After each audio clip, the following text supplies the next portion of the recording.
네, 꽤 긴 설 연휴에 놀러 가는 분들도 많습니다만 이 단기 아르바이트로 명절 특수를 노리는 대학생이나 직장인들이 많아졌다고요? 네, 지난 15일 한 구인구직 전문 포털 사이트에서 아르바이트생 585명을 대상으로 설문조사를 한 결과 응답자 10명 중에 6명 이상이 설 연휴에도 아르바이트를 계속할 예정이라고 밝혔습니다.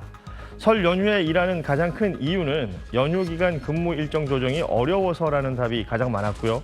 연휴 동안 특별한 계획이 없어서 짧은 시간 내 용돈을 마련하기 위해 추가 수입 필요해서 등이 그 답변 뒤를 이었습니다. 최근 명절을 반드시 가족과 함께 보내야 한다는 생각이 약해진 데다 비대면 서비스업의 활성화로 배달과 유통 관련 수요가 늘면서 젊은 층을 중심으로 명절을 돈을 벌 수 있는 기회로 인식이 강해지고 있습니다. 실제 일손이 부족한 명절에 아르바이트를 하면 평소보다 급여를 더 받을 수 있는 곳도 있어서 많은 사람들이 연휴 아르바이트를 선호하고 있다고 하는데요.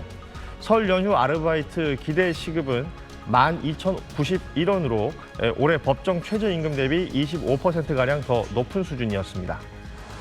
배달을 하며 대리운전까지 병행하는 20대 A씨. 이번 추석 연휴에도 평소와 다름없이 그대로 일하기로 했습니다.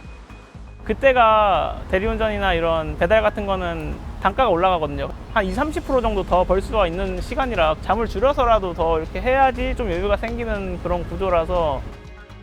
패스트푸드점에서 야간 아르바이트를 하는 50대 B씨는 기존 근무보다 오히려 하루 더 늘려 일하기로 했습니다.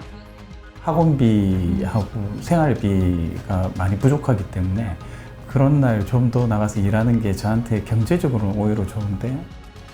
올해 추석 연휴에 아르바이트생 5명 중 4명은 그대로 일한다고 답했습니다. 기존 시간만큼 근무하는 사람은 64%였고 연휴 수당이 높으니 추가 근무를 할 예정이라고 답한 사람도 10%가 넘었습니다. 16%는 연휴용으로 모집하는 마트나 음식점 등의 단기 알바를 하겠다고 응답했습니다. 대다수가 용돈이나 목돈 마련, 고물가로 인한 지출 부담 등 경제적인 걸 이유로 꼽았습니다. 물가 상승한다는 건 실질 소득이 떨어진다는 얘기잖아요. 제조업이나 정규직은 늘지 않고 경기 침체를 반영한 거라고 봐야 되겠습니다. 실제로 이번 추석 연휴에 일을 하겠다 응답한 사람은 지난해 추석 연휴 때보다 15%포인트 넘게 늘었습니다.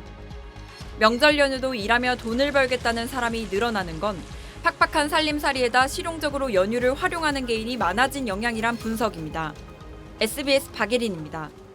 설 연휴가 시작됐습니다. 예년에 비해 긴 이번 연휴, 평소에 보기 어려웠던 이색 아르바이트 구인 글이 눈길을 끌었습니다. 한 지역생활 플랫폼에 따르면 지난 8일부터 21일까지 반려동물 관련 구인 게시글이 지난해 같은 기간보다 3.5배 늘었습니다. 다른 동물과 어울리지 못하는 반려견을 아흐레 9일 동안 돌봐달라는 글이 65만 원에 올라오는가 하면요. 사흘 동안 자신이 기르는 물고기에 밥 주실 분, 이런 글까지 각양각색입니다. 게시글당 평균 20명 이상이 지원하며 아주 치열한 경쟁을 예고했습니다. 또 이 밖에도요, 전을 붙일 경력자를 모집하거나 고향에 가기 위해 카페 대체 근무자를 모집한다. 이런 글에도 수십 명이 지원했습니다. 긴 연휴에도 이렇게 각종 단기 아르바이트가 성행하는 데는 어려운 경제 상황이 반영됐다는 분석도 나오고 있습니다.